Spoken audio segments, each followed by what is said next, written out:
Once was a time when everything was cheap, but now prices nearly puts a man to sleep.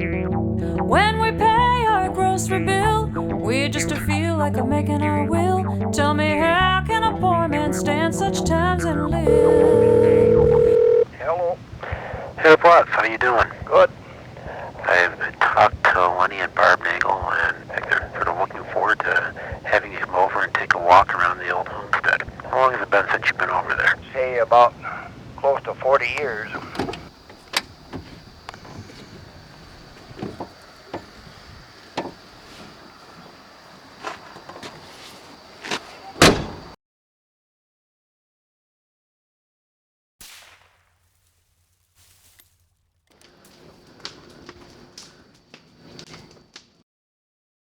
Yeah, well, this room's probably the only room that may still be the same as it was when you lived here. Woodshed back there. The floor is new, but Imagine that was the woodshed out there, wasn't it? Yeah. we didn't really do anything with this room. I wanted to leave one the way it was, and you just use it as a washroom, but I don't really know what you would have used it for. This one we called it the hall.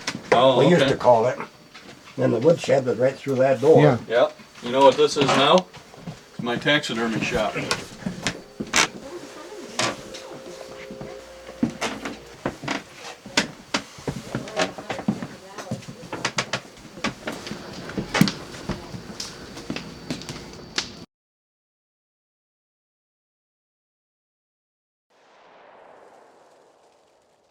My grandfather and grandmother owned it, and Uncle Elmer owned it, and Dad owned it. Boy, I like that dog. I'm a dog man. And I was the black sheep of the family. I didn't own it. Any time when I was through with my chores or wasn't in school, I'd be out in the woods. To me, they're all special because they're all part of New York State's history.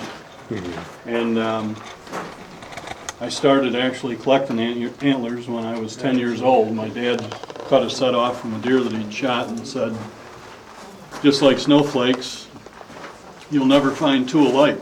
So I started collecting them. And one of these traps over here is yours because it was found here in the barn when I bought the place. And I think it's still got your name tag on it. Yeah, that's it right there. Well, I was about 12, 13 when it burnt. This was built in the early 1930s, that barn. It cost $575. We'd gone to visit Peppers on Beaver Meadow Road, and on the way home, you could see the blaze about a mile from home. And when they got there, well, she was burning real hard. And the neighbors said they were on their porch outdoors up on the hill, and there was no flame. They didn't see any, and all of a sudden the roof just erupted with flame. So we figured there was electric wiring running up against the haymow there. A lot of it was up yet, but it was just beyond control. Of course, the fire departments, they weren't available out in the country like they are now so much. And when anything burnt like that, got on fire, it usually went.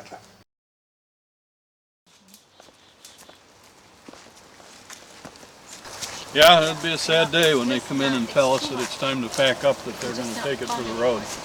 Right about where that path came out down there that we just came off the ravine on, the higher lane runs right through there, right across. The lower lane comes almost down to my barn. And it runs right across the hill this way, and top of that Hebden's house that you were just talking about. How many trees did you plant? A total of about close to 7,000, 6,000 or 7,000. Well, the land was too steep to plow, and Dad used to pasture it for a while for a night pasture for his cattle, but it was so dry it wasn't excellent good pasture at all. And he said, go ahead if you want to plant trees. I always liked trees for one thing. Yep, me too. I like to wander around in them even after I planted them and they were growing. I'd Yep. spend a lot of time, wandering around. Take that home and plant it. That's off a spruce tree that you planted 60 years ago. More than 60 years ago.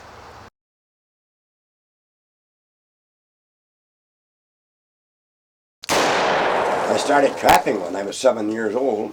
I couldn't even set the traps to begin with. Dad would set them for me and then carry them up and stake them and put them in woodchuck hole. That's mostly the way I set traps when I was a kid. Anything in them, you'd have to come up and get it out until I got a little bit older, 8, 9 years old. It was extra income for kids back then, you know.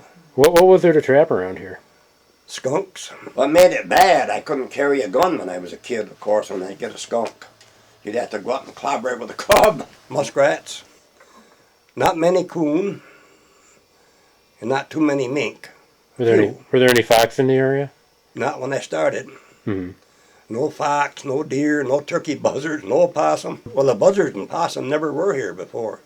They were down south. Not until I was about 11, 12 years old. The first one I caught, if I hadn't seen pictures, I wouldn't have known what it was. I took it to school alive to show all the kids. Had it in just a box, wooden box.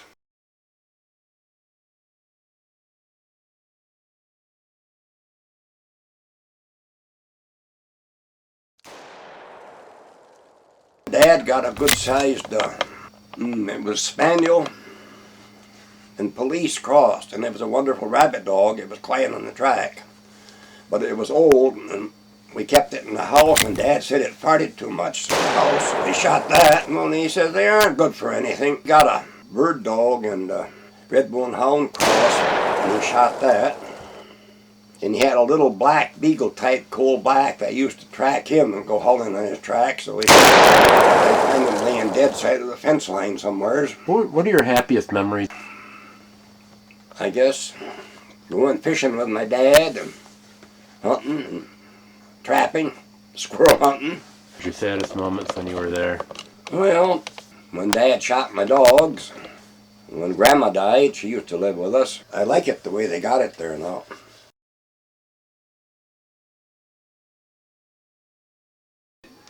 How did you get into the habit of putting up your squirrel tails? Well, I don't really remember. People used to do that years ago. Howard Tigler used to put up his beaver tails. I guess just to show how many you got. I don't really remember just when they started it. But the one thing years ago contributed to this, probably that money was so scarce. There just was no money available. Anybody in that area, they were pretty hard up.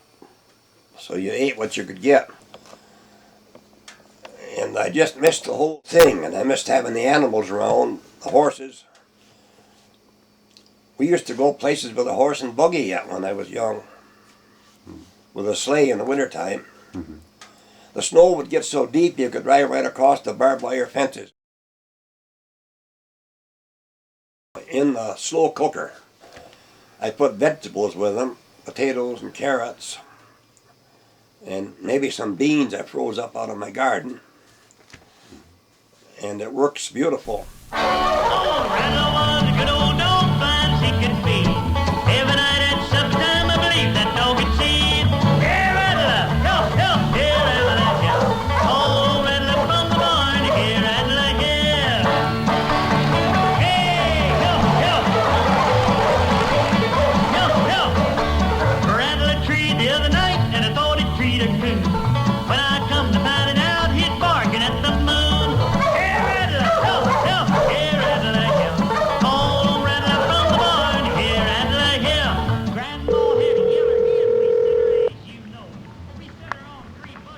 Hello. Hey, how you doing, Dad? Good, good. I think I'm going to take Janelle hunting up at Lenny's next fall for deer. What do we have to do to get licenses? How do you go about that? Now, Grandpa had a muley cow. She was muley when she was born. And it took a jaybird 40 years to